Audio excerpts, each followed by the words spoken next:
Bonjour, EcoSport Mag revient, votre magazine présenté par l'Observatoire du Sport Business. Vous le retrouvez sur YouTube, sur Le Figaro Sport 24. 2 numéros consacrés aux instances du sport, vaste débat. Et dans ce numéro, on va parler des instances internationales. Comme c'est court, on va très vite vers Jean-Baptiste Guégan, prof d'histoire, historien, et spécialisé dans tout ce qui est géopolitique du sport, on peut le dire comme ça. Tout à fait. Et avec vous, il y a également Armand de Randinger, qui a un rôle de consultant international. Ça consiste en quoi sur le CIO? Ça consiste en deux choses. D'une part, d'observer l'évolution du mouvement olympique, qui est quand même le mouvement fêtier de tout le sport international et qui a des grandes influences sur l'aspect national, d'une part. Et d'autre part, d'aider tous les acteurs qui voudraient participer à l'aventure olympique, les sponsors, les médias, les villes, les pays, à candidater le cas échéant et de savoir comment on fait pour obtenir les Jeux. À ce titre, vous avez participé à toutes les grandes campagnes d'Albertville et autres françaises. J'ai participé pour participer très précisément sur 12 candidatures, quand même. 10 victorieuses et 2 perdantes, et deux fois avec le meilleur dossier qui puisse exister, le dossier de Paris pour Paris 2008 et Paris 2012. Nul n'est prophète dans son pays dans ces cas-là. Alors, on va parler déjà de la gouvernance du sport international avec les élections. Ce week-end, non, c'était en milieu de semaine dernière. Thomas Bach a été réélu à la tête du CIO. On va se tourner vers vous. Il n'y a même pas de discussion, il n'y a même pas de débat. Thomas Bach veut continuer, il continue. Thomas Bach, il n'y a pas de discussion possible. Il a été décidé, aucun autre candidat ne s'était présenté. Il y avait des velléités de quelques jeunes qui voulaient faire un tour pour voir. Non, ce n'est pas possible. Lorsque vous êtes en période de réélection, après 8 années de mandat, soit vous avez fait des erreurs énormes, vous n'avez aucune chance de vous présenter, donc vous vous présentez, vous êtes seul et vous avez une élection d'empereur. C'est-à-dire sur 98 votants, il y en a eu 93 pour lui, 3 ou 4 sont abstenus et un qui a voté contre, mais je pense qu'il a fait une erreur. À mon avis. Sur le bouton. Sur le bouton, bien sûr, sur le bouton. En plus, il s'est passé en visioconférence, avec toujours le cérémonial très romain. Alors, on va regarder les chiffres de cette monarchie olympique où chaque président reste un certain temps. Dans l'autre magazine, sur les instances nationales, on a parlé un petit peu de ce problème de démocratie dans le sport.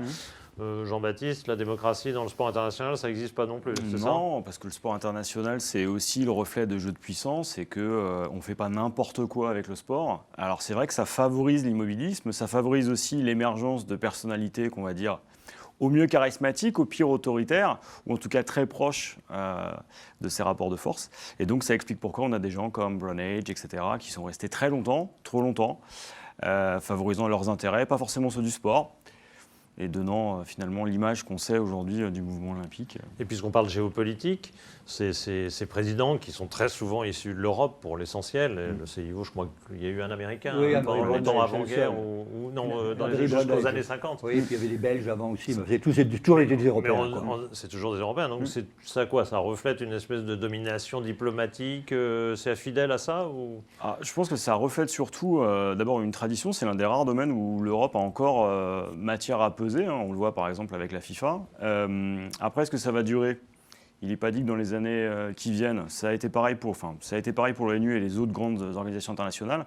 On aura forcément une mondialisation, on ira vers d'autres acteurs. Après, quand on regarde les rapports de force actuels, ils sont encore favorables dans une certaine mesure à ce qu'on a appelé l'Occident au sens large. Et après, l'Europe arrive à tirer systématiquement profit de ça, mais avec des arbitrages, en prenant en compte tout le reste.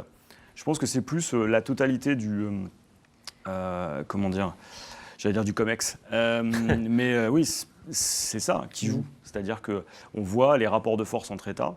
L'Europe est mise devant avec le président, mais c'est tous les autres qui sont autour. Et force est de constater qu'on a beaucoup il y a quelque chose de très très important en ce qui concerne le CIO, c'est que l'Européen qui se présente a toujours, je dirais, des ramifications très très importantes sur tous les continents, au nom de la solidarité. Et que ce soit Juan Antonio Samaranch en 1980, Jacques Regueux en 2001, ou en 2013, Thomas Bach, ils ont été assez remarquables pour avoir tout sous leur influence, toute une série de prescripteurs pour les différents continents, quels qu'ils soient. On peut élargir le sujet à la FIFA, qui a fait parler beaucoup d'elle très récemment dans l'élection, non pas de la FIFA, mais celle de la CAF. C'est-à-dire que Même en Afrique, en fait, c'est la FIFA qui décide? Ah bah là, Gianni Infantino a clairement rassemblé tous les protagonistes et tous les candidats, et puis il leur a fait comprendre qu'il valait mieux s'entendre. Il fallait faire disparaître le spectre Ahmad Ahmad, qui avait eu quelques difficultés. On savait qu'il en avait eu avant, ça ne l'a pas empêché de prendre la tête de la CAF. Là, on a eu clairement une élection arrangée à l'avance, avec derrière des intérêts d'État qui se sont révélés aussi. On pense au Maroc, on pense à l'Afrique du Sud. C'est assez intéressant de voir ça. C'est-à-dire qu'aujourd'hui, la FIFA qui joue justement sur son idée de démocratie, qui accompagne ça, en vérité, a des pratiques qui restent au mieux discutables, au pire étranges. Je vous propose de regarder un reportage que Valentin Nonorgue a réalisé de l'Observatoire du Sport Business, mais il s'est très très largement inspiré d'un site lanceur d'alerte, Mina Report, on reparle des JO, on reparle du CIO et de Brisbane 2032. Les Jeux Olympiques attirent de moins en moins de villes candidates à leur organisation. Les coûts colossaux sont la première cause de ce phénomène. Pour Paris 2024, le coût prévu s'élève à 6,8 milliards d'euros et il peut y avoir des imprévus. La crise liée au Covid-19 a généré un coût supplémentaire avoisinant les 7,5 milliards d'euros pour Tokyo 2020. Si l'on ajoute à cela la commission grandissante prélevée par le CIO sur les droits TV, passée de 4% dans les années 1990 à 70% lors des Jeux de Rio en 2016, les organisateurs ne s'en sortent plus. Dans ce contexte, le fait que Brisbane 2032 soit la seule ville déclarée candidate à l'heure actuelle semble à la fois logique et surprenant. En effet, comment une ville de 2 millions d'habitants peut-elle s'offrir l'organisation des Jeux sans un petit coup de pouce en haut lieu ? Le 24 février, la commission du CIO a décidé d'entamer un dialogue ciblé et exclusif avec Brisbane et sa province du Queensland en Australie. L'absence d'informations sur d'éventuelles autres candidatures laisse une sensation d'opacité autour de la nouvelle méthode de sélection, d'autant plus que celle-ci a été proposée par l'Australien John Coates. Il est vice-président du CIO, président du comité olympique australien, mais aussi président du tribunal arbitral du sport, sans oublier son engagement pour la réélection de Thomas Barr. À 70 ans, l'Australien a l'expérience des petits arrangements entre amis dans la phase d'attribution des villes hôtes. En 1999, il a admis avoir promis 35 000 $ d'aide aux fédérations du Kenya et de l'Ouganda. Le problème, c'est qu'il l'a fait quelques heures avant le vote pour la ville hôte des JO 2000 et la ville choisie a été Sydney, en Australie. John Coates, l'homme qui murmure à l'oreille de Thomas Barr, pourrait bien réussir un nouveau tour de force. Je pose évidemment la question du gigantisme petit à petit pris par ces candidatures et pose d'autres problèmes. Ce reportage, il est vrai. Mais parlons déjà de ce gigantisme. Vous avez assisté, on va voir d'ailleurs les chiffres, et notamment l'expansion incroyable du budget de Tokyo dû au Covid. Il y a évidemment des explications. Vous avez assisté à ce gigantisme pris. C'est une chute, c'est sans fin. C'est sans fin, je vais dire sans fin. Les seuls jeux qui ont été en quelque sorte bénéficiaires ont été ceux de Los Angeles, des jeux totalement privés. 84. Tous les autres jeux ont grosso modo, par rapport au budget de la candidature, il y a une augmentation de 174% en moyenne au niveau de la réalisation. Vous parlez des frais d'organisation. Des frais d'organisation complètement. Donc d'abord, il y avait une inflation de candidatures à un moment donné. Comme par hasard, elles étaient toutes avec des budgets de l'ordre entre 2 et 5, 6 milliards, y compris Paris 2012, y compris Paris 2008, y compris Londres 2012, pareil. Et à l'arrivée, on est à 4 fois ou à 3 ou 4 fois, exactement au point de vue du coût réel. Je ne parle même pas des retombées promises. Non, mais ça, c'est sans fin. Donc, bien sûr, j'ai assisté, comme tout le monde, à cette espèce d'inflation au niveau des dépenses et de ce côté faramineux, du côté prestigieux qui coûte très très cher dans le cadre de l'organisation des Jeux Olympiques. Mais j'ai assisté aussi à la dérive complète, et là je parle sous le contrôle d'un historien, sur la chute des candidatures de plus en plus grandes. Ah oui. Le gros problème majeur qui existait, c'est que par exemple pour les Jeux d'hiver de 2002, oui c'est ça, pour les Jeux d'hiver de 2002, il y avait 9 candidatures au départ, à l'arrivée il n'y en avait plus que 2.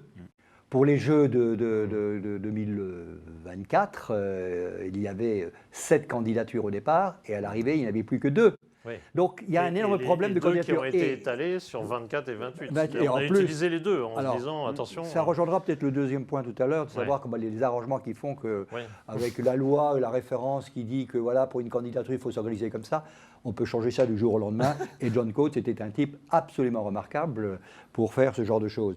Donc il n'y a pas de souci de ce côté-là, mais il faut être très clair que la chute des candidatures. Je ne sais pas si c'est un compliment ou si c'est péjoratif non, ce que vous non, dites. c'est pas péjoratif. Et cette personne est rentré comme membre du CIO en 2001 et il murmure à l'oreille de Barr, qui lui est rentré 10 ans plus tôt au CIO. Et c'est un homme à tout faire et qui le fait très bien. Il est président du comité olympique australien il est rentré au comité olympique depuis 2013, réélu sans aucun problème. Et il a vécu toute sa carrière de juriste et d'homme d'affaires, s'est trouvé dans l'olympisme depuis 1976, Montréal, jusqu'à nos jours, où aujourd'hui, il est, séparation des pouvoirs ou pas, il est vice-président du CIO, président du TAS, du Tribunal fédéral du sport, et en charge de la commission qui doit révolutionner les procédures de candidature à l'organisation des Jeux. Merveilleux. Et vous avez Brisbane.